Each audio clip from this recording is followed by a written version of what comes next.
खुशी खुशी घास खाने लगती है। मेरी प्यारी गाय, पेट भर कर खा। कुछ ही दिनों में तेरा बच्चा जन्म लेगा।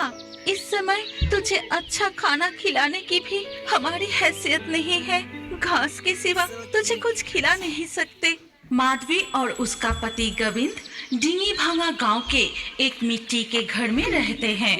माधवी दिन भर घर का काम और कपिला की देखभाल करती है और गोविंद खेतों में मजदूरी करता है। इसी तरह से उनका जीवन चलता है। एक दिन माधवी जब गौशाला की सफाई कर रही थी, तब गोविंद, माधवी, तुम इतनी काम क्यों कर रही हो? भूल गई कि तुम गर्भवती हो। तुम अपना ख्याल रख रही हो ना, और समय पर खा पी रही हो ना? हाँ हाँ, मैं सब कुछ समय पर कर रही हूँ। हमारी कपिला भी गर्भवती है। कुछ दिनों में उसे भी बच्चा होगा। ऐसी वक्त में उसका भी तो ख्याल रखना जरूरी है, लेकिन उसे घास के सिवा कुछ अच्छा खिला नहीं सकते। चिंता मत करो भाग्यवान, कपिला की बच्चा होते ही हमारे गरीब की परिवार में थोड़ा पैसा आएगा। उसकी बच्चा दूध पीने के बाद जो दूध बचेगा उसे बेचकर हमें जो पैसा मिलेगा उससे अच्छा खाना खिला सकूंगा। अब चलो, बहुत देर हो गई है। हाथ मुंह धो के थोड़ा आराम कर लो। तुम भी तो सुबह से खेत पर काम कर रहे हो। फिर दोनों कमरे के अंदर चले जाते हैं। उसी वक्त एक बूढ़ी औरत उनके घर के पास से गुजर रही थी। तभी उसकी नजर कपिला गाय पर पड़ती है। वाह, ये गाय बहुत मोटी और तंदुरुस्त है। ये बहुत दूध देगी। अगर इसे चुरा कर ले जाओ तो कोई देखने वाला नहीं है। ऐसा कहकर वो बूढ़ी औरत कपिला की रस्सी खोलते ही कपिला गाय डर के मारे जोर जोर से रंभाने लगती है।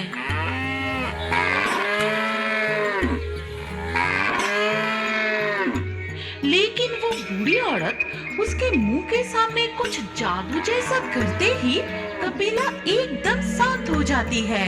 वो बुढ़िया की बस में होकर उसके साथ साथ जाने लगती है। बात क्या है? कपिला इतनी जोर से रंभा के चुप हो गई। इन दिनों इतनी गर्मी पड़ रही है, शायद उसे भी बहुत गर्मी लग रही है। तुम खाना खाने के बाद कपिला को तालाब से नहा के लाओ। वो बुढ़िया कपिला को बश में करके गांव से बाहर जंगल की ओर ले जाती है। आज मेरा भूख मिटाने के लिए शिकार में लगाया है। आज मैं इस मुर्गी को खाऊंगी। तू डर मत, मैं तुझे नहीं खाऊंगी। तेरा बछड़ा होने के बाद मैं तेरी दूध पीऊंगी, इसीलिए तू बच गया। हंसते हुए वो बुढ़िया अपना वेश बदलकर असली चुड़ैल के रूप में आ जाती है। कपिला सम्मोहित होकर उसके साथ जंगल के बीचों बीच चुड़ैल की कुटिया तक पहुंच जाती है। भाग्यवान, भाग्यवान, कपिला कहाँ है? गौशाला में तो नहीं है। गोविंद की आवाज सुनते ही माधवी दौड़कर वहां आती है और खाली गौशाला देखकर, ये क्या? मेरी कपिला कहाँ गई? कहाँ गई मेरी कपिला? माधवी बाहर निकलकर कपिला को जोर जोर से पुकारने लगती है। कपिला, ओ कपिला, कहाँ गई मेरी बच्ची? कपिला! दूर पेड़ के नीचे कुछ बच्चे खेल रहे हैं देखकर माधवी उनके पास जाती है। ए लालटू, पटला, शिवली, तुमने मेरी कपिला गाय को इधर से जाते हुए देखा क्या? नहीं चाची, मैं बस अभी अभी खेलने आई। नहीं चाची, मैंने भी नहीं देखा। जब मैं घर से आ रही थी तब देखा कि एक बूढ़ी एक मुर्गी और एक सफेद गाय को लेकर उस तरफ गई। एक बुढ़िया सफेद गाय को लेकर जा रही थी। वो बुढ़िया किस तरफ गई? उधर, उस जंगल की तरफ। ये सुनते ही माधवी डर जाती है और बिना एक पल गवाए जंगल की ओर भागती है। उसके पीछे पीछे गोविंद भी जाता है। कपिला, ओ कपिला, कहाँ है तू कपिला? तुम ऐसे परेशान मत हो। अगर कोई बूढ़ी हमारा गाय को चुरा कर ले गई है तो वो ज्यादा दूर तक नहीं जा सकती। हम जरूर उसे ढूंढ निकालेंगे। कपिला को ढूंढते हुए वो दोनों जंगल के काफी गहराइयों में चले जाते हैं, लेकिन कपिला कहीं दिखाई नहीं दी। तभी माधवी रो पड़ती है।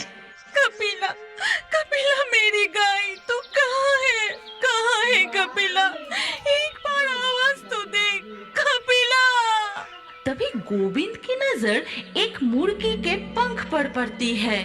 उधर देखो, एक मुर्गे की पंख। शिवली कह रही थी ना कि वो बूढ़ी एक मुर्गी भी लेके जा रही थी। हाँ, उसने तो मुर्गी की बात की थी।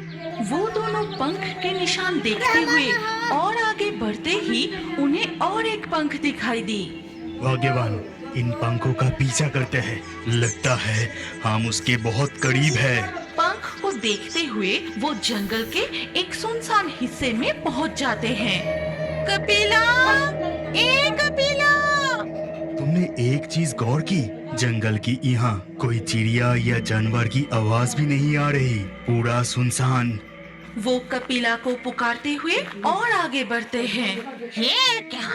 लगता है इस तरफ कोई इंसान आ रहा है। मैं जिनका गाय चुरा कर लाई हूँ, जरूर वही आ रही है। मुझे जल्दी अपनी भेष बदलना पड़ेगा। कपिला की सम्मोहन टूटते ही अनजान जगह को देखकर डर के मारे जोर जोर से रंभाने लगती है। तुमने सुना? कपिला की माँ पुकार। तुमने सुना? किधर है वो? कपिला, कपिला, कपिला! जो हाल दीजो। उधर कपिला अपनी जो मालकिन की आवाज सुनते ही वो जोर जोर से रंभाने लगती है। अरे भाग रहे रे। आवाज उस तरफ से आ रही है। माधवी और गोविंद कपिला की आवाज सुनकर उस तरफ जाते ही देखते हैं एक पुराने कुटिया की आंगन में कपिला बंधी है।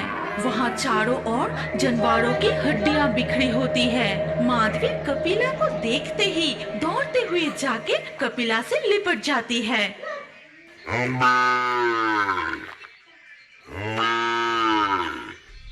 ठीक तभी चुड़ैल बुढ़िया की भेष में कुटिया से बाहर निकलती है। वो मेरी गाय है, छोड़ दे उसे। चोर की माँ की लंबी जुबान। हमारी गाय को चुरा कर कहती हो तुम्हारी गाय है। मैं तुम्हारे खिलाफ गांव के मुखिया से शिकायत करूंगी। तुम्हें सजा मिलनी चाहिए। इस उम्र में चोरी? छी छी छी छी। इतनी बड़ी बड़ी बात मत कर। तू मुझे सजा दिलाएगी? मैं तुझे खा जाऊंगी। चुड़ैल देखती है कि माधवी गर्भवती है।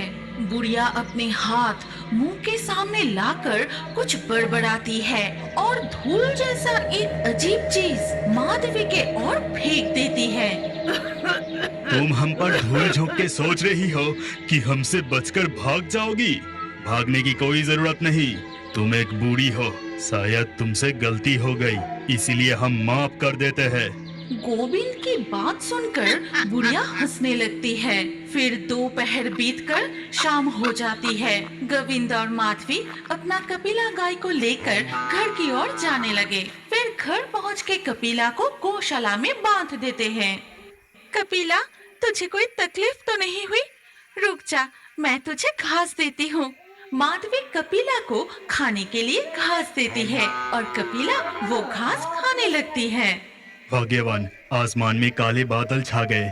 लगता है अभी तेज तूफान आएगा। चलो हम कमरे में चलते हैं। फिर शाम के वक्त से तूफान और बारिश शुरू हो जाती है। फिर रात को खाना खाते वक्त माधवी और गोविंद, आज तो बारिश रुकने की नाम ही नहीं ले रही। ऐसी मौसम में आसमान में जब तक काले बादल रहेगा तब तक बारिश होती रहेगी। चलो हम खाना खाकर सो जाते हैं। दोनों खाना खाकर सो जाते हैं। आधी रात को तेज बारिश में अचानक माधवी के पेट में भयंकर दर्द शुरू हो जाता है। मैं और नहीं सह पा रही हूँ। मुझे बहुत दर्द हो रही है। मैं और सहन नहीं कर सकती। थोड़ा सब्र करो, मैं अभी दाई माँ को बुला कर लाता हूँ। फिर गोविंद भीगते हुए दाई माँ को बुला कर लाता है। फिर दाई माँ अंदर आके माधवी को देखते ही, हे भगवान, गोविंद, तेरी बेबे की ये हालत कैसे हो गई? क्या हुआ दाई माँ? माधवी को बहुत दर्द हो रही है, अब कुछ कीजिए दाई माँ। तेरी बीबी की गर्भ पर किसी की बुरी नजर लगी है। यह बुरी नजर जरूर कोई आत्मा का होगा। तेरी बीबी और बच्चे में से कोई एक बच सकता है।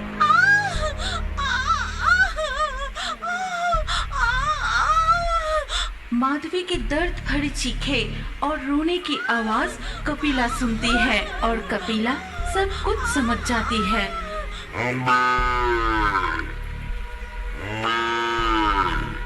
तभी देखा जाता है कि माधवी की शरीर से वो धूल जैसी चीज कपिला अपनी ओर खींच लेती है। तभी माधवी का दर्द धीरे धीरे कम हो जाता है। इधर गर्भवती कपिला गाय की वो दर्द शुरू हो जाती है। फिर तूफान में कमरे से नवजात बच्ची की रोने की आवाज सुनाई देती है। ओ गोविंद, भगवान ने तुझ पर कृपा की है। तेरी बीबी ने बेटी को जन्म दिया है और दोनों स्वस्थ भी है। ऐसा चमत्कार बहुत कम देखा जाता है। हे जी, मेरी कपिला ठीक तो है ना? वो इतना चिल्ला क्यों रही थी? हाँ, कपिला अब शांत हो गई। तुम्हारी रोने की आवाज सुनकर शायद वो चिल्ला रही थी। अगली सुबह गोविंद गौशाला में जाकर देखता है कि कपिला ने एक सुंदर बछड़े का जन्म दिया है। लेकिन कपिला, तू हिल क्यों नहीं रही? तू इस तरह से लेटी क्यों है? कपिला, जवाब क्यों नहीं दे रही? कपिला, क्या हुआ है तुझे? कपिला! ये सुनते ही माधवी गौशाला में दौड़ती हुई आती है। हे जी, कपिला के मुंह से ऐसी झाग क्यों निकल रही है? कपिला! ट्रेन के सामने का हिस्सा चुड़ैल की मुंह की तरह हो जाता है। फिर वो चुड़ैल की चेहरा वाली ट्रेन चलने लगती है। निमतला के शमशान में एक चिता की आग जल रही है और उसी शमशान के किनारे एक छातीन की पेड़ पर बैठे आपस में बातें कर रहे थे एक मामदो भूत और चुड़ैल। समझा मामदो, इंसान सिर्फ तरक्की के पीछे ही भाग रहे हैं। चारों तरफ कितनी तेजी से विज्ञान की विकास हो रहा है। जमाना हवा की तरह बदल रहा है।